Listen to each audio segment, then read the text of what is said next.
What's up, everyone? Today is July the 5th, 2024, which makes it 43 days since I had my transplant. Today, I'm just going to review my first clinic and what that was like post-transplant. I was going in expecting to have to do the full breathing test, but they only made me do a 6-minute walk, which it is what it sounds like for 6 minutes. Ideally, you walk continuously between two cones.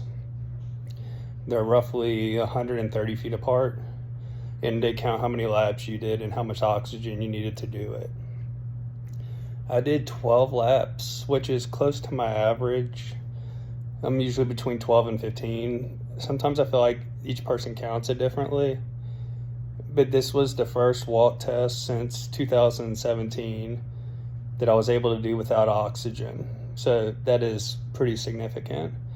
If it still felt as hard, but the numbers are what the numbers are. You can't fake those. So it was nice to see that progress is still being made, even when it doesn't necessarily feel like it.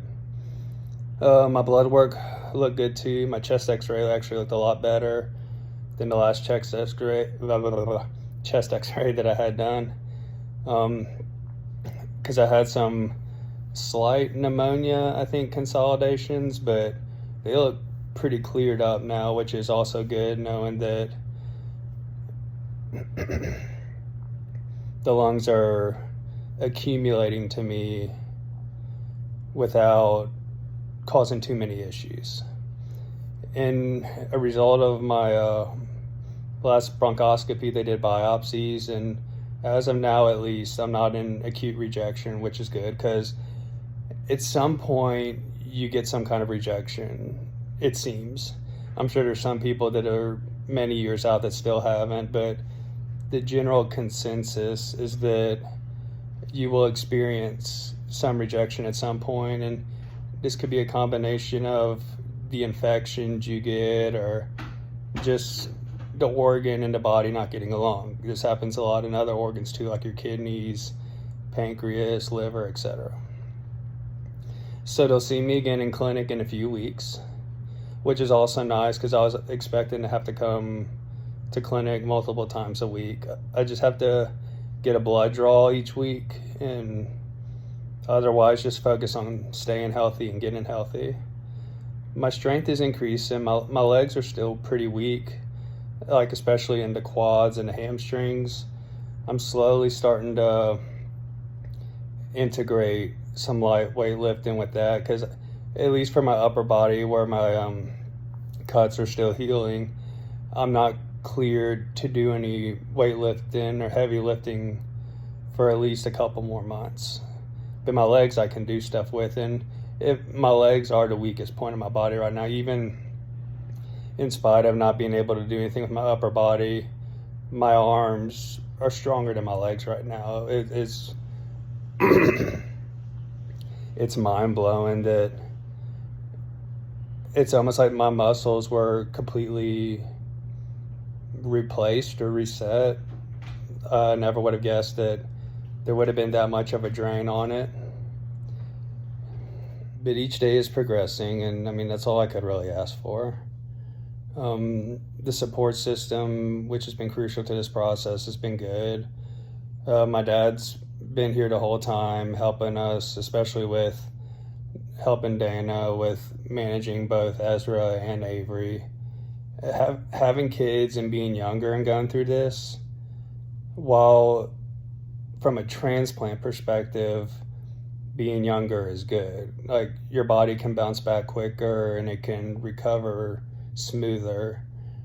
From a life perspective, it's probably the hardest, because you're not so young that you don't really have any responsibilities. You're not a dependent anymore, but you're also not old enough to where all your kids are grown up and they're out of the house. So it takes away almost all infection risk. It's kind of in a hard spot where you're not close to retirement, so you can't do that. You're not a dependent anymore, so you gotta still get things taken care of when it comes to work and bills. And then if you have kids, there's increased infection risk, and they need to be taken care of too. And ultimately, that's going to fall more on the other partner, and that can cause caregiver burnout. So there's just a lot going on. A real spew to me today. Those breathing treatments, I guess, work. But ultimately, we're just taking it in stride.